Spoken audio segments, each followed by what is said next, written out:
I'm talking to Chuck Tryon about his book On Demand Culture, Digital Delivery and the Future of Movies. Now, Chuck, I thought we could start with a question about whether or not cinephiles should be particularly happy about the amount of films and the variety of films that are available to them today and what's going on in terms of digital delivery, or do you think they ought to be concerned about where we're headed and what movies mean to us today? What do you think?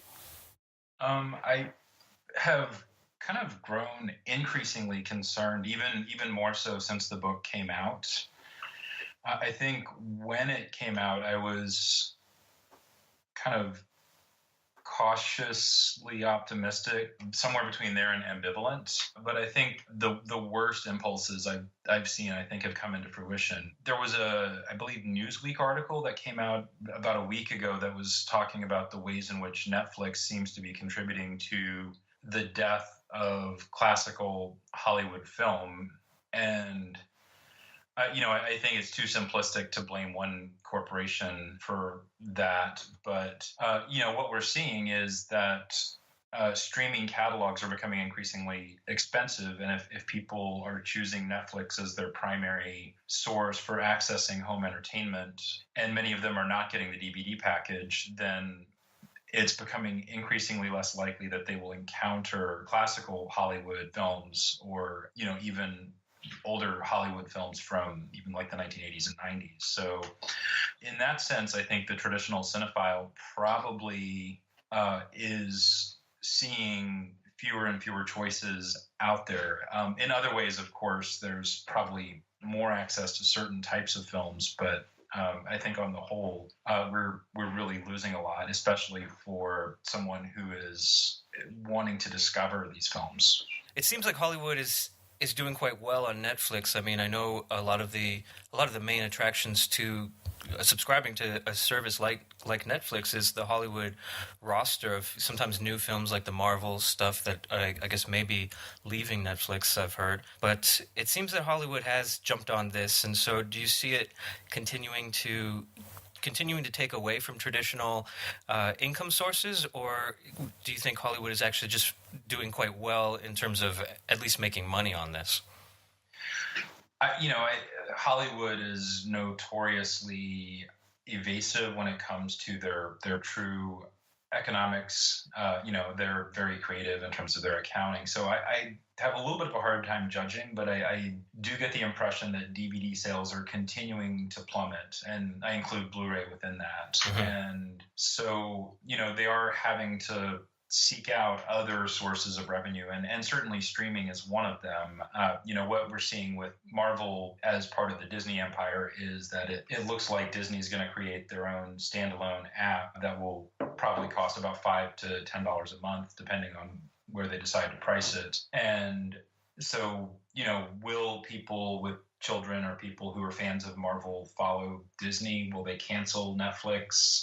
That becomes kind of a big question for me. And, as of right now, it is nice. I have a 4-year-old daughter, and we can flip on Netflix and she can watch Moana over and over and over again, or whatever Disney film happens to capture her interest. So we're that perfect example. Will we follow Disney to their new app in a year or two? And I think some people are going to make choices that's one app too many, or, it's going to be interesting to see how that plays out in terms of people making choices, in terms of this new, what seems like mostly an a la carte economy. As more and more people cut the cord, they're going to have to piecemeal decide, okay, what apps or what subscriptions are worth my money, and that's going to be interesting to follow.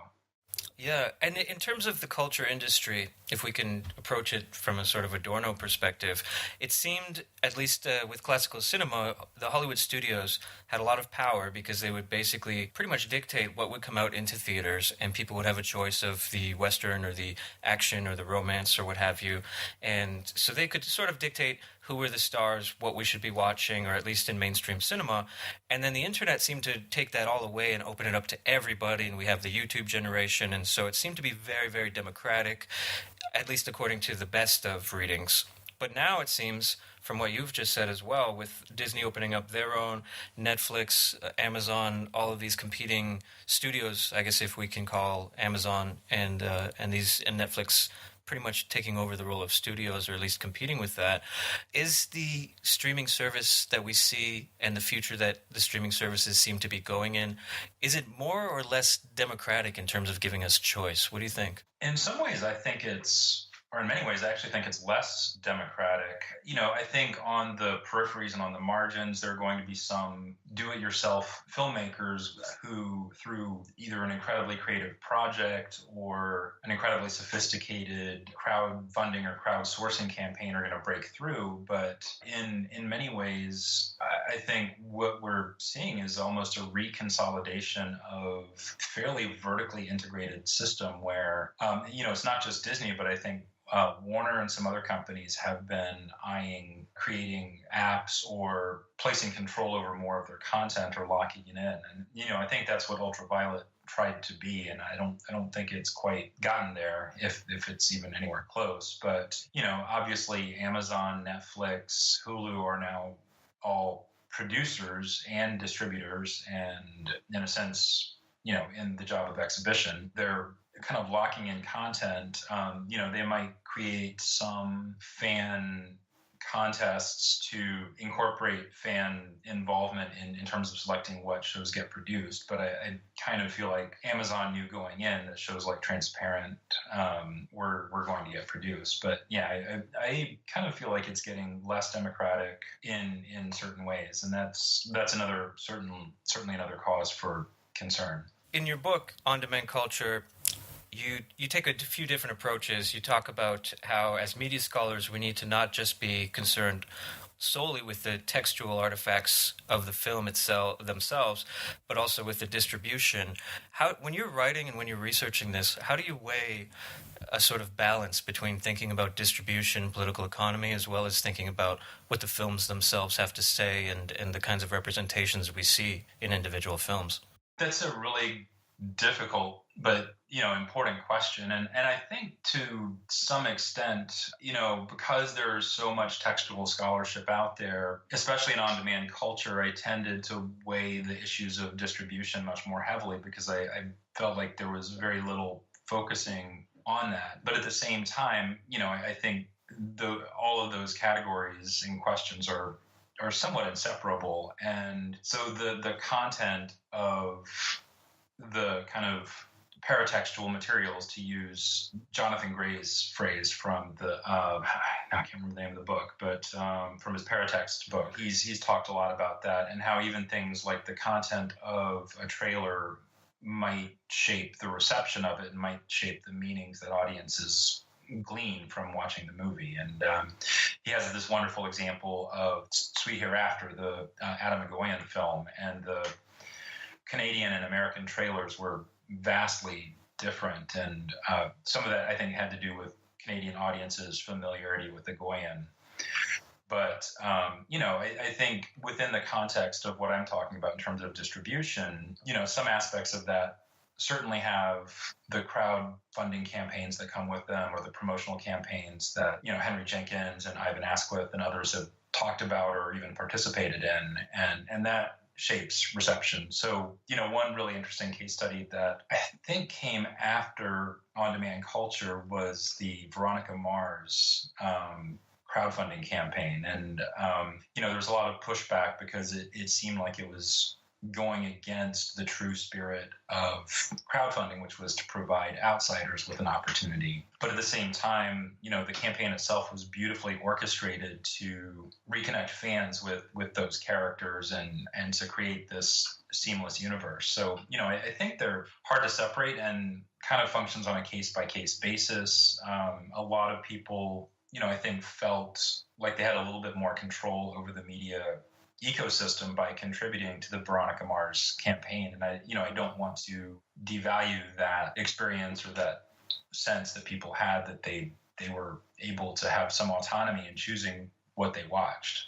What I've heard is you can, as a director, particularly as a known entity, a lot of these places are saying, here's 5 million to shoot a show or something, do what you will. So it seems like a really great artistic avenue for these directors. On the other hand, if you're thinking about the filter bubble and the people who are being shown basically, if you like this, then you should like this, these kinds of algorithms, then it seems like they're never going to expand beyond their sort of what they know or their horizons that currently exist. So it seems like there's a big play between incredible artistic possibilities online through distribution and through production, but also these filter bubbles where we're getting the same thing. You know, if you like this action star, then you'll like this other movie by this action star. So how do we negotiate that? How do we read that? Well, in my book that I've written since, On Demand Culture, Political TV, I became very interested in how there was this filter bubble that existed, not just in terms of Fox News versus NBC, or MSNBC rather, but also in terms of what kinds of political entertainment shows people were watching. So, the audience for 24 is obviously very different than the audience for The Daily Show with either Jon Stewart or Trevor Noah. And even in terms of late night hosts alone, there are kind of filter bubbles that exist, and that plays out as well in Netflix and other content, obviously, and I think that to some extent people are still flocking to shows that reinforce their values or their cultures in which they are embedded. So is someone who isn't already predisposed to kind of agree with the values of The Handmaid's Tale, for example, going to watch the show, and how are they going to react to it? And yeah, so I think that filter bubble question is really becoming a big concern of mine, and I touch on that at the end of On Demand Culture, but I don't think I quite grasped how much that kind of sense of media fragmentation was going to feed into a broader cultural fragmentation where we're almost existing not just in different factual cultures but in different media cultures, and it's a really distressing problem to me. Yeah, well, and that leads into my next question, which is, it's been a few years now since on-demand culture came out. Have you seen anything to indicate that things are changing maybe faster or slower in a different way than you anticipated when writing this? I think the pace at which DVDs were starting to appear outmoded has sort of followed the pace that I would expect. I think the process of cord cutting has probably happened a little bit faster maybe than I would have predicted, especially with people's attachment to live sports. But I think a lot of the cord cutting, the substitutes for cable like Sling TV, have actually come up with ways for people to access live sports through their Sling accounts. And obviously there are things like MLB and the NFL stuff that people can access without a cable subscription. In terms of the broader media shifts and how that affects culture, I mean, that is more abstract and less easy to kind of define, I guess. But I think cord cutting definitely happened much, much faster than I would have predicted. Well, and I want to ask you about a sort of scholarly process now. When you're writing about these trends, when you know that you're going to be publishing or hoping, I guess, to be published, depending on what you're working on, then you know that it's going to take, I don't know, 6 months for a peer review, or maybe a year or two for a book to go from, in your head and on the computer to distributed however you're being published. How do you deal with things that are constantly changing, like something like cord cutting and something like on-demand video streaming? How do you deal with that as an academic when it's, by the time your book comes out, things may already be changing? Yeah, I actually have an anecdote about that. I think when I finished my first book, Reinventing Cinema, when I was doing my page proofs, the announcement that Hulu would be launching and streaming certain shows or networks, that came out, and I had that oh shit moment where I was like, this is happening now.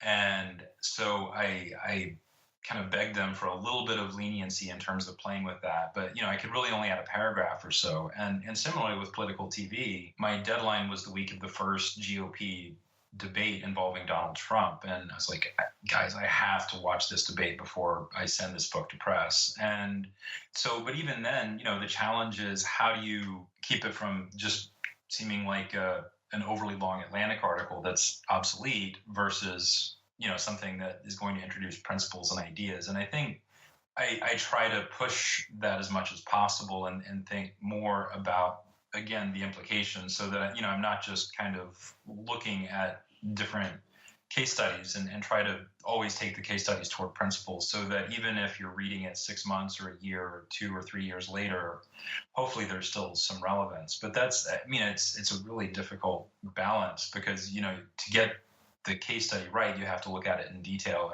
And then, of course, something happens 3 months later that changes a lot of what you're talking about. And so, yeah, I think, again, the principle issue is a huge one.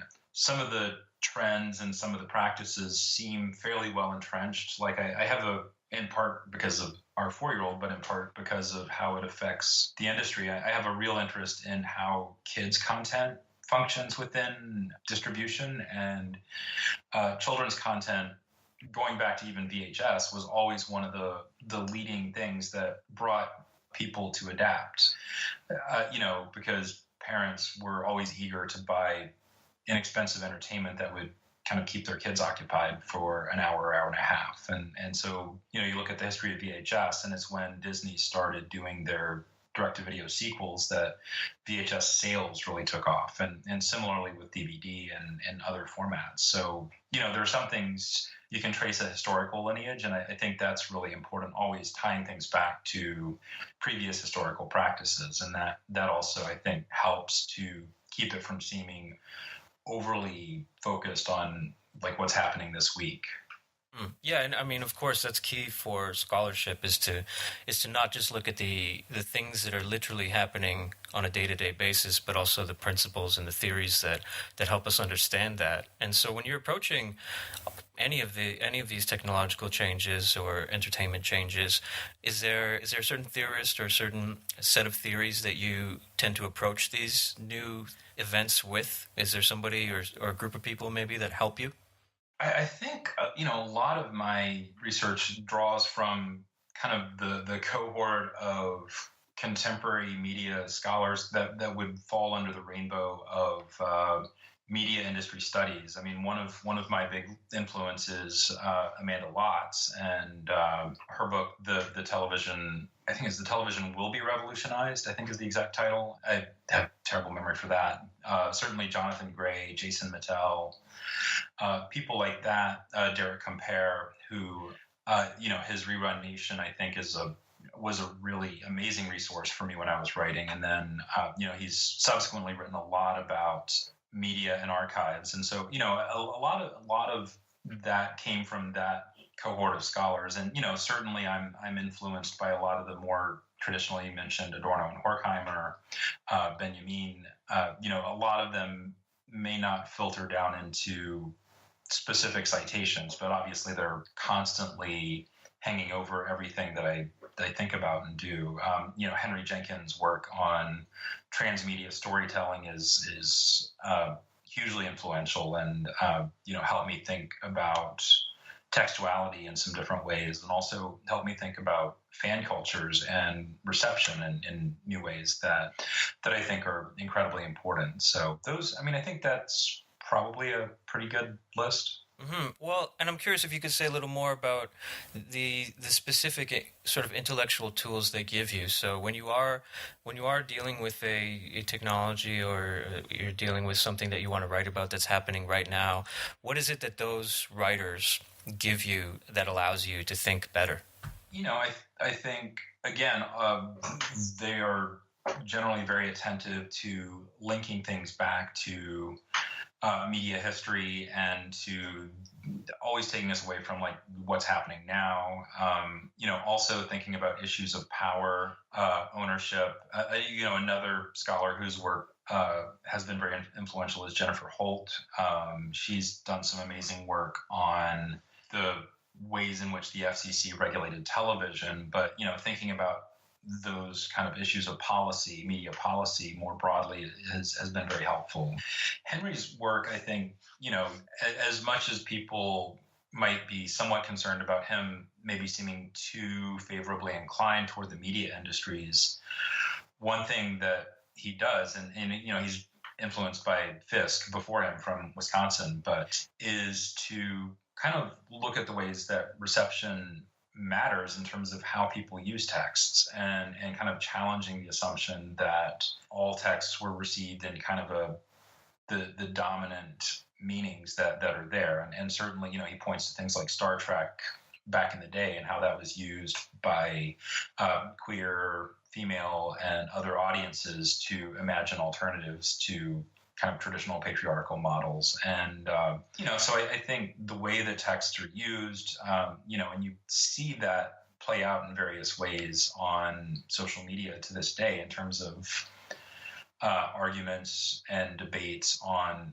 Twitter and other social media where people are constantly contesting the meanings of media artifacts, whether TV shows, movies, or any other artifact for that matter.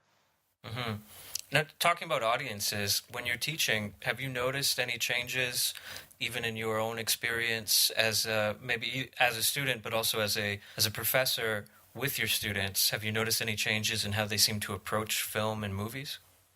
Yeah, I mean, part of it is, I have now taught at several different institutions. Many of them were traditional Research One institutions, and most academic scholars are trained in those institutions. Many of us probably attended those institutions as undergrads. So, I think for me, I actually had kind of a default sense of that. And I've spent the last 10 years teaching at a historically Black university, one that also coincidentally has a large military population. So, I think learning about different taste cultures, how they find texts, like any other taste culture, through word of mouth, through family, through, other connections, recommendations that they might get on social media. I think one thing that does seem much more viable, though, is they can find something that addresses their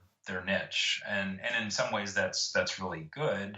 And in other ways, maybe it prevents those larger cultural conversations from happening. But in general, there's probably more openness to alternative narrative structures than when I first started teaching.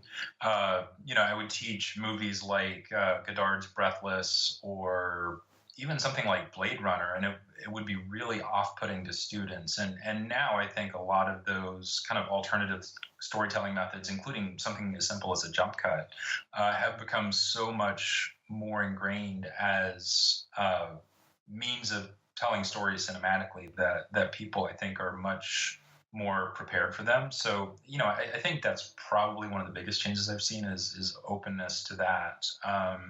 And certainly, the Netflix series model has sort of, I think, changed the way that people watch and engage as more and more people kind of embrace these long form stories.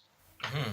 Now, yeah, do you see these Netflix shows and similar kinds of distribution as long form stories, or do you see them as sort of serials? Because I could see how you can sort of approach them as both. I mean, in some cases, people are watching these things for like 8 hours, and so it's almost like watching an 8-hour film. But in another sense, there's always a sort of opening, and then there's a cliffhanger, and then it goes to the next one, and so it does seem to me very much like a serial.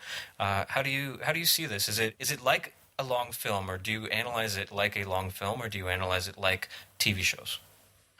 I almost feel like both are happening together. Like I imagine that for some of these shows, the showrunner has a vision of where he or she wants the story to go, and may even have some idea in mind of like what the final scene or final shot is going to be. But maybe getting us there along the way. Certainly with House of Cards, Beau Willimon dramatically probably changed the narrative arc in response to the Trump presidency, and so that probably, I don't know if that changed his long-term vision of what the show is going to be, but yeah, I mean, I think it's sort of a weird hybrid of both. I'm watching Glow right now, the Gorgeous Ladies of Wrestling series that was done by the creators of Orange is the New Black, and much of that seems to kind of fit that kind of hybrid model of trying to take us somewhere while also using these techniques of the cliffhanger or trying to keep us hooked in so we'll continue to watch subsequent episodes. So it's a weird mixture that I think the artists themselves are still sort of figuring out and negotiating. Mm-hmm. Is there anything that you've found that maybe in a traditional film studies, mentality has either not prepared you for with kind of the things that we're dealing with now, or something that you've had to adapt since you originally studied and were trained in probably more classic style Hollywood? It's an interesting thing because at Purdue, they didn't have a traditional film studies program, and I took a lot of cultural studies and critical theory courses that I then sort of tried to map onto the film that I was interested in, which was the, I guess, genre or super genre of time travel cinema. And so I don't have that super traditional training in film, which I think sort of allowed me to be hopefully a little bit more open to alternative models. And then I spent 3 years at Georgia Tech as a postdoctoral fellow there, and a lot of stuff that we were reading as part of our postdoctoral fellowship was looking at, how digital media could change storytelling. So I think I've always kind of filled in those gaps, and so I don't have a good answer for that because I didn't have that traditional training. Do you think then that traditional training, the sort of traditional film school, will go away or will change so much that it doesn't necessarily reflect what it once was in terms of training, I guess, new directors or new film critics and that kind of thing? Do you still see film programs? I know actually at my own school we had a debate about what to call the program that we were trying to launch, and we ended up with cinematic arts because film seemed sort of antiquated because there's not literally film anymore. Yeah, I mean, I do kind of sense that. I mean, I've been kind of because we're thinking about curriculum issues too, I've been kind of nosing around at other universities, and it seems like the more common term that's coming up right now is screen studies, which of course excludes other forms of entertainment like music and things, but it maybe encompasses game studies and TV and film together in a way that just calling it film studies certainly does not. And even, as you said, film itself, I mean, we're no longer talking about a physical medium of film. It's all done digitally. So, calling it film maybe is even misleading. And so, yeah, I mean, I think the language for talking about it is changing. Obviously, there's been a huge or a significant decline in box office over the last few years. There was a brief uptick for Avatar, but I think the broader trend since the mid 2000s has been, at least in the U.S., a decline in box office attendance. So what that means in terms of what people are seeking out for visual entertainment is a whole nother question. But yeah, I mean, I feel like we're moving more and more toward broader terms. I mean, I see terms like emerging media, screen studies coming up, and I think that's becoming a more useful vocabulary. Although I do see incredible value in understanding the classical Hollywood model, understanding how filmmakers used that physical format. I love nothing more than showing my students the old Thomas Edison films, and it's brilliant to see like him doing, or Méliès or any of these old directors doing really dramatic effects, basically just using projector and a camera and a piece of film, and so that's something that I want to preserve, and the historian in me wants to preserve those things, but also recognize that we're accessing these things in very different ways now. And I mean, yeah, it's like you're saying, it's a very dynamic situation for anybody who's studying film or cinema or screen or what we're calling it. In your book, you have a subsection called the 3D theatrical gold rush, and you talk about some of the trends to basically to improve income, but also the potentially the consumer experience. A lot of these blockbuster films are now in 3D, or they at least give you that 3D option. Do you see virtual reality as becoming something a part of this in either theaters or at home, or do you see that as something that will sort of remain separate from what we now think of as film or cinema? Yeah, I have never been able to kind of get a clear sense of how VR is going to speak to things. I mean, I remember Anne Friedberg in Window Shopping talking about VR in her book that came out in the, what was it, 93, 94.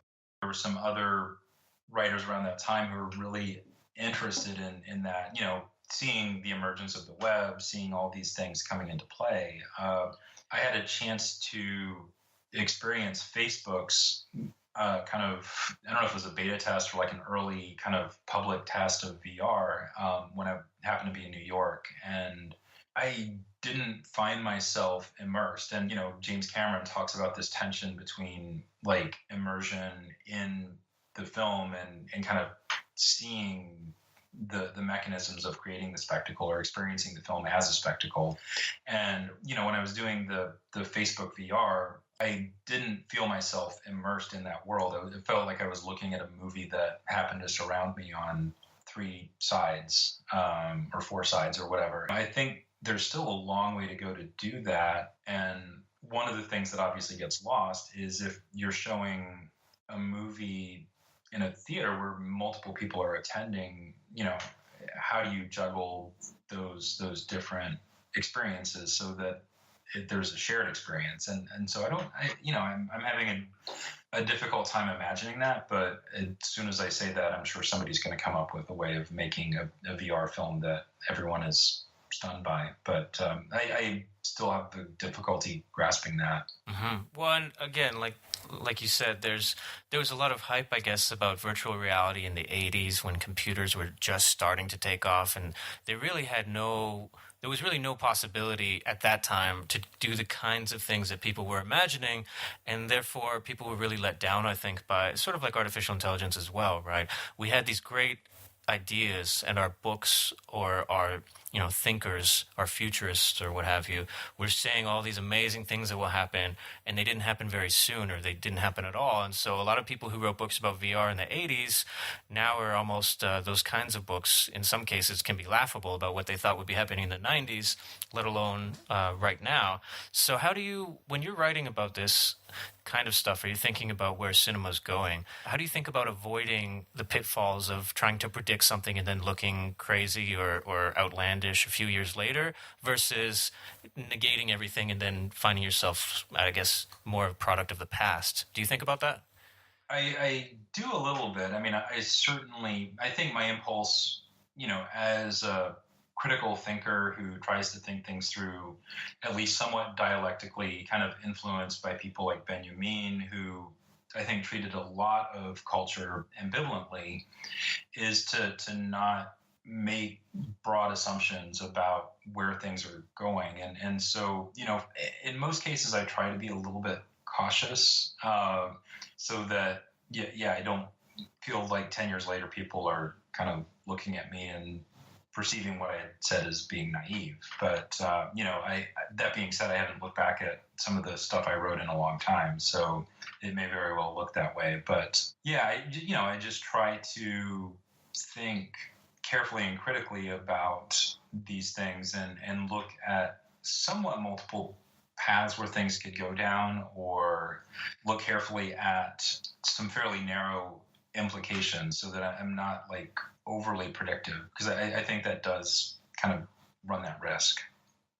Now, I guess when you're writing about anything in your field, what do you feel like the purpose is, generally speaking? Is it to, I don't know, is it to give people a sense of how to approach the future or how to understand contemporary settings? Or, I mean, when you think of your general work, how would you classify or think about the purpose of it? Yeah, I mean, I think what I saw with both of my first books, Reinventing Cinema and On Demand Culture, because so much of this was happening live as I was living it in terms of changing distribution platforms, all of these upheavals that people were recognizing as upheavals was, wanting to make sense of them. And a lot of the work for both Reinventing Cinema and On Demand Culture actually started out as blog posts, and my life has changed in terms of now being married and having a 4-year-old. I don't have as much time to do things like blog, but that kind of sense making of I would probably, I guess, get out that what does this mean right now in my blog post, and then I could start to weave that into a more critical framework as I converted to the book. So some of it was actually for either people in the industry or people, who might be outside academia trying to make sense of it. And certainly some of it was, again, the typical audience of grad students and professors, and trying to kind of, again, figure this out, provide a language for thinking about other case studies. The on-demand culture, one of the issues I talk about was the perception by the industry of social media as potentially harming box office, and I called that the Twitter effect. And I questioned that pretty dramatically and suggested that that effect is probably pretty negligible, because there was always word of mouth. I mean, I would go to the multiplex on a Friday to see a movie at 9:30. My friend would see me at 7:30, tell me the movie sucked, and I would see something else or whatever.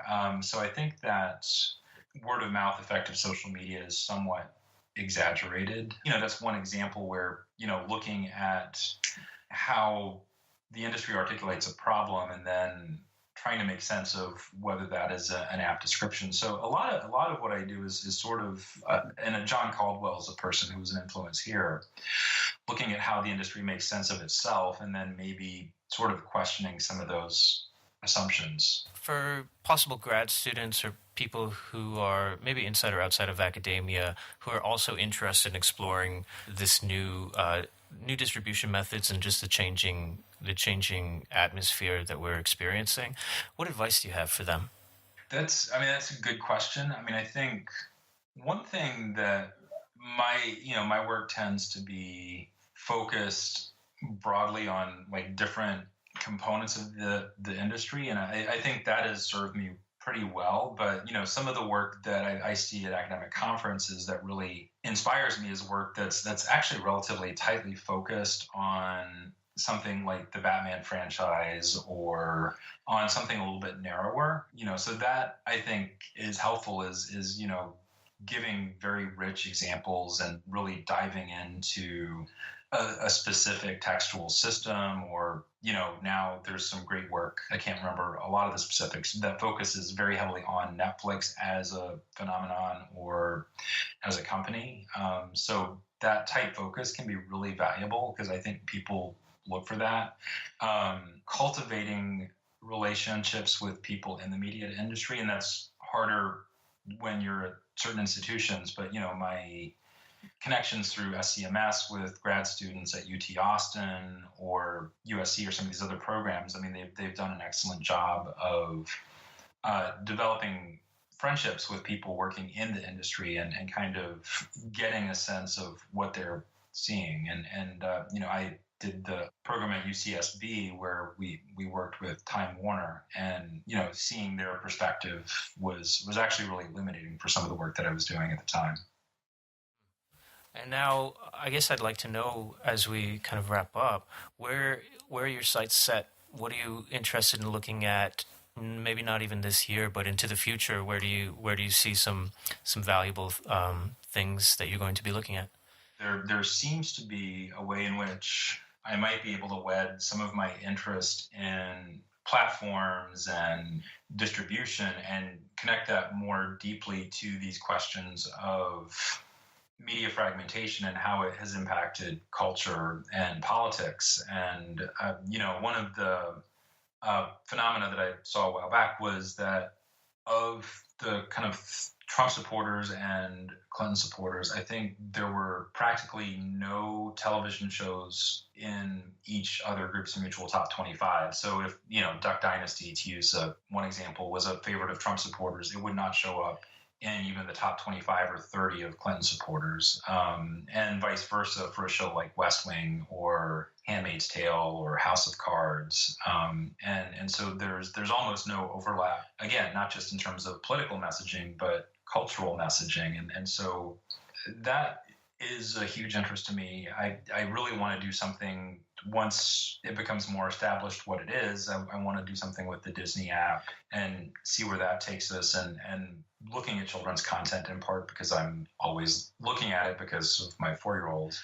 So those kinds of questions I think are really driving me now. I want to kind of ferret some of those ideas out a little bit further and figure out, how platforms are more directly impacting culture in terms of, these issues of taste and media fragmentation.